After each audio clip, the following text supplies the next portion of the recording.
Welcome to English Speak Lab. If you are watching this right now, there is a good chance you have been trying to improve your English for a while. Maybe you have taken classes, maybe you have downloaded apps, maybe you have bought books that are now collecting dust on your shelf. And despite all of that, you still feel like your English is not where you want it to be. Well, today, that changes. Because today I am going to show you one simple habit, just 15 minutes a day, that actually works, not in 6 months, not in a year, fast. So stay with me, because this is going to be one of the most practical videos on this channel. Let's get into it. First, I want you to forget everything you think you know about learning English. Forget the idea that you need hours and hours of study every single day. Forget the idea that you need to be living in an English-speaking country. Forget the idea that some people are just born with a talent for languages. That is simply not true. What separates people who actually make progress from people who stay stuck is not talent. It is not time. It is not even money. It is consistency. And consistency does not mean doing something for 3 hours one day and then nothing for a week. Real consistency means doing something small every single day without fail. And that is exactly what this 15-minute habit is designed to give you. Now, before I walk you through the habit itself, I need to explain something important. Something that most language courses and apps will never tell you. And that is this: your brain learns language through patterns, not through rules. Think about how babies learn to talk. No one sits a 2-year-old down and explains verb conjugation. No one teaches them the difference between the present perfect and the simple past. They just hear the language over and over again, in context, in real situations, and their brain slowly absorbs the patterns. Now, I am not saying you should learn like a baby. You are an adult, you have a smart, analytical brain, and that is actually an advantage. But the core principle still applies. Your brain needs repeated exposure to real, natural English, and it needs that exposure to be active, not passive. There is a massive difference between passively watching a TV show in English and actively engaging with the language.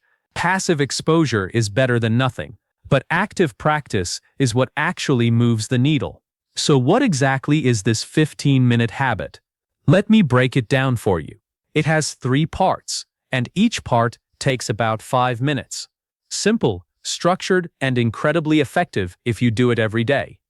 Part 1 is called input. This is the first 5 minutes of your practice, and the goal here is simple. You are going to consume English content that is slightly above your current level. Now, I said slightly above, not way above, not so difficult that you understand nothing. That is called frustration, and it is not learning. I mean content that challenges you a little, where you understand maybe 70 to 80%, and the remaining 20 to 30% pushes you to figure things out from context. This is what language researchers call comprehensible input, and it is one of the most powerful tools you have as a learner. So what should you listen to or watch during this 5 minutes? It depends on your level. If you are a beginner, start with very simple content. Short YouTube videos designed for English learners, podcasts for beginners, or even animated content with simple, clear language. If you are at an intermediate level, you can move on to more natural content, interviews, short documentaries, English language podcasts on topics you enjoy. The key is to choose something you are genuinely interested in. Because if you are bored, your brain shuts down. But if you are curious, your brain is wide open and ready to absorb. During these 5 minutes, your job is not to understand every single word. Your job is to listen actively. That means you are paying attention. You are not scrolling your phone. You are not thinking about what you are going to have for dinner. You are present, focused, and engaged with what you are hearing. And here is a small tip that makes a big difference.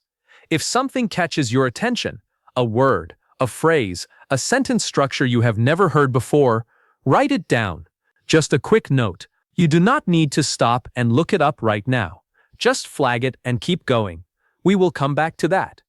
Part 2 is called output.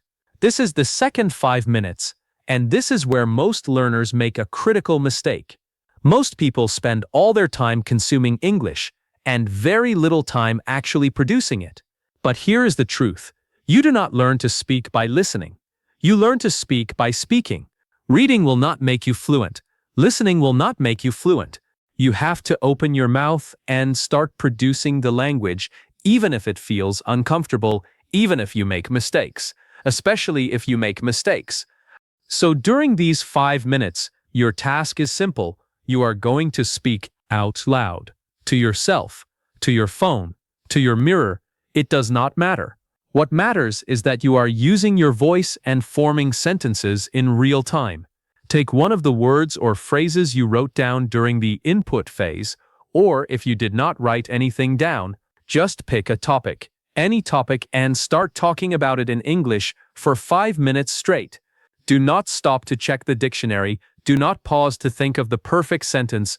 Just keep going. Even if you stumble, even if you repeat yourself, even if the sentences come out a little broken, keep going. This technique is sometimes called free speaking, and it works because it forces your brain to retrieve language from memory under pressure. Every time you struggle to find a word and then find it, that word becomes a little more cemented in your brain. Every time you construct a sentence, even an imperfect one, you are building neural pathways that make the next sentence a little easier. The discomfort you feel when you are speaking and struggling, that is not failure. That is learning happening in real time. And if you feel embarrassed talking to yourself, do not. Every serious language learner does it. Your bathroom mirror has heard more English practice sessions than most classrooms. Own it. Make it a non-negotiable part of your day. Part 3 is called review. And this is the last 5 minutes. This is the part that most people skip, and it is also the part that separates learners who actually retain what they study from learners who keep forgetting everything they learned. Here is the brutal truth about memory. Within 24 hours of learning something new, you will forget about 50% of it. Within a week, you will forget up to 90%. The only way to fight this is through spaced repetition, which is just a fancy way of saying review things right before you would normally forget them. So during these 5 minutes, you are going to go back to the words and phrases you collected this week, not just today's. You are going to look at each one, try to remember what it means, try to use it in a sentence, and move on. You do not need any special app for this, though apps like Anki are excellent if you want to use them. You can do this with a simple notebook. The point is to actively recall, not just passively read. Cover the definition and try to produce it. Test yourself. Make it effortful. Because effort is what creates memory. Now 15 minutes, 3 parts, 5 minutes each. That sounds simple, right? It is. But here is what I really want you to understand. The power of this habit is not in any single session. It is in the accumulation. One session of 15 minutes is almost nothing. But 30 sessions, 60 sessions, 100 sessions, that is where transformation happens. That is where you wake up one day and realize you are thinking in English without even trying. That you understand native speakers without needing subtitles. That words are coming out of your mouth before your brain has even had time to translate. That moment is real. It is available to you, but only if you show up every single day. Let me give you a concrete example. Imagine 2 learners. The first learner is very motivated. She studies intensely for 2 hours on Monday, feels great about it, studies for another hour on Wednesday, then gets busy and does nothing for the rest of the week. The second learner is less dramatic about it. He just does 15 minutes every single morning before he checks his phone. No exceptions, no days off, no excuses. After 1 month, who do you think has made more progress? The second learner, every time. Intensity without consistency is almost worthless in language learning. But consistency, even in small doses, is unstoppable. So how do you make sure you stay consistent? 3 practical strategies. The first is to attach the habit to something you already do. This is called habit stacking. You already have habits. You already brush your teeth, make coffee, take a shower, Eat breakfast. Your 15 minutes of English should attach itself to one of those existing routines. For example, right after I make my morning coffee, I do my 15 minutes of English. The habit becomes the bridge between two things you already do. And because it is attached to something automatic, it requires almost no willpower to start. The second strategy is to make it as easy as possible to begin. The enemy of consistency is friction.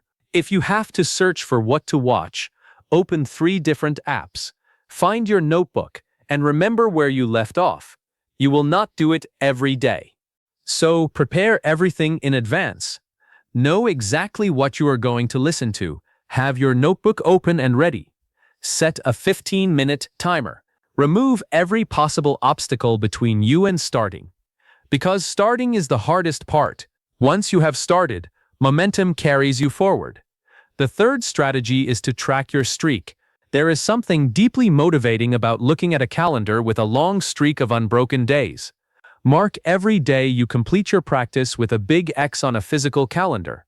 Hang that calendar somewhere visible, and then protect the chain. Because here is what happens psychologically. After 7 days in a row, you will feel good.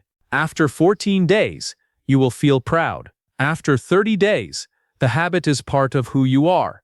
You are not someone who is trying to learn English. You are someone who does their English practice every day. That shift in identity is everything.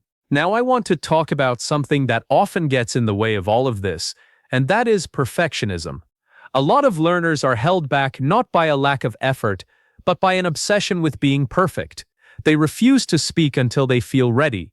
They are afraid of making mistakes, and so they wait, and they wait, and they never feel ready, because perfect readiness never comes. Here is what I need you to hear. Mistakes are not the opposite of learning. Mistakes are the mechanism of learning. Every mistake you make in English is your brain updating its internal model of the language. Every time you say something wrong and get corrected, or notice it yourself, your brain files that away and gets a little better.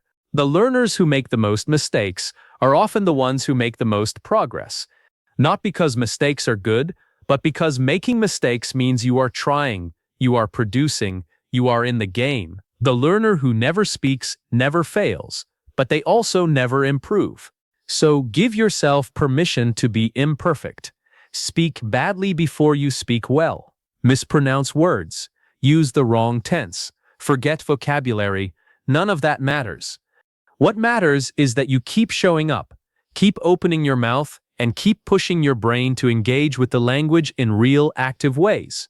I also want to address one of the most common questions I get, which is, what about grammar? Should I study grammar separately? My answer is, yes, but not the way most people do it.